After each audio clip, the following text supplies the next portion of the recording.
Guy, he really has a desk job. The reality is at 11 o'clock in the morning on Wednesday, Mike was on his way to lunch when this call went out. And he didn't hesitate. Mike was the first officer that was on scene, and he was the first person that we had that gathered the first units that went in and addressed this.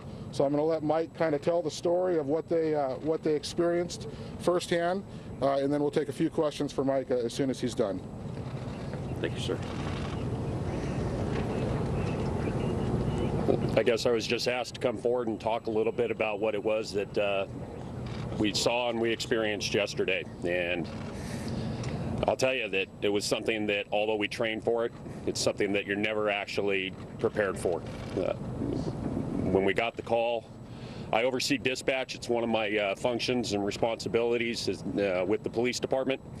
And I know my dispatchers. I know the tone of their voice. I know the severity of calls as they're going out. And I could hear it in our dispatcher's voice that this was actually happening. This was a real event.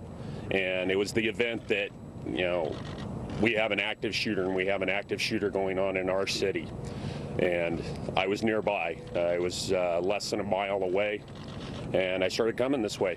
And I realized as I was getting closer that I was one of the very first units there. Myself and Officer Sean Sandoval arrived almost simultaneously, and just out of pure luck, because the information was evolving so rapidly, it was out of pure luck that I happened to pull into the right location, which was just south, the road that you see here just north of us. It was just south of the building where this tragedy took place.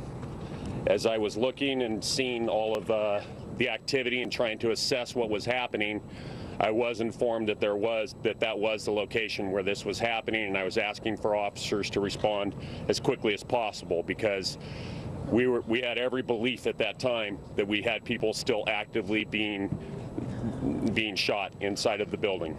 My goal was to assemble an entry team and enter into the building to engage the active shooter.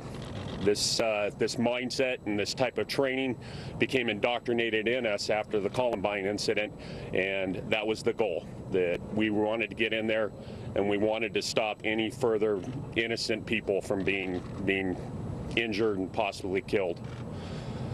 As 3 officers arrived, there was an approximate 2-minute time lapse from the time that I got there until we had a team assembled of our 4 initial responding officers, and the 4 of us then went around the south side of the building.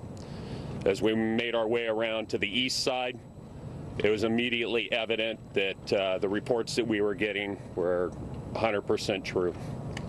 There were victims who were clearly, obviously, deceased outside of the conference room, and I relayed that information to the other responding officers and again requested assistance. As we entered into the conference room, the situation was surreal. It was something that I don't think, again, we prepare for, and they try to, an active shooter, we talk about sensory overload, they just try to throw everything at you to prepare you for dealing with that. What you're seeing, what you're hearing, what you're smelling, and it was all of that and more.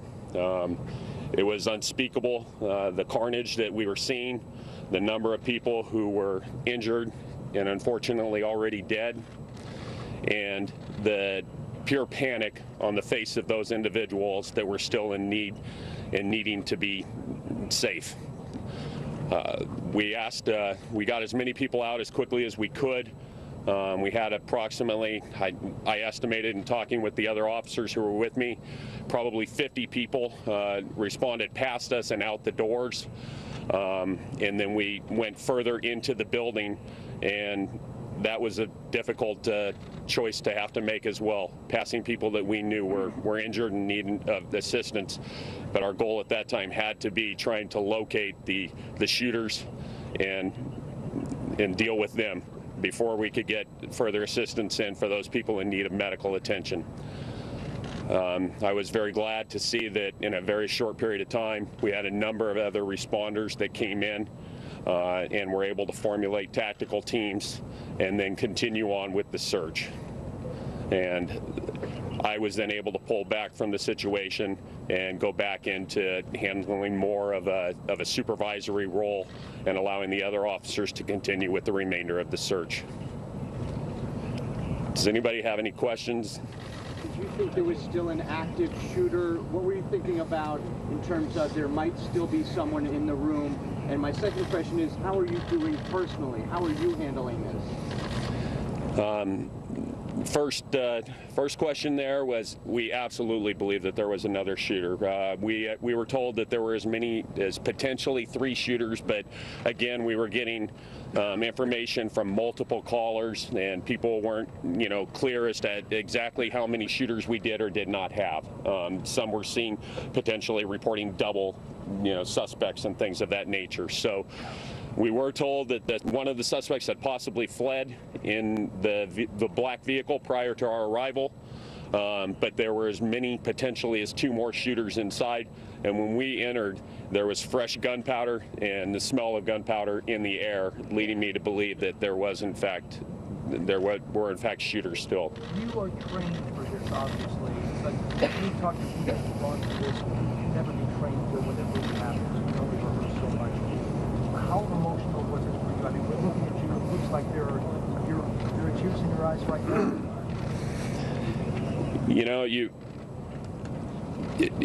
To be honest, you guys, it was a little surreal. It was, you train for it, and you know that your job is dealing in reality, but it seemed a little surreal. But yet, I did the job that I was supposed to do. My job is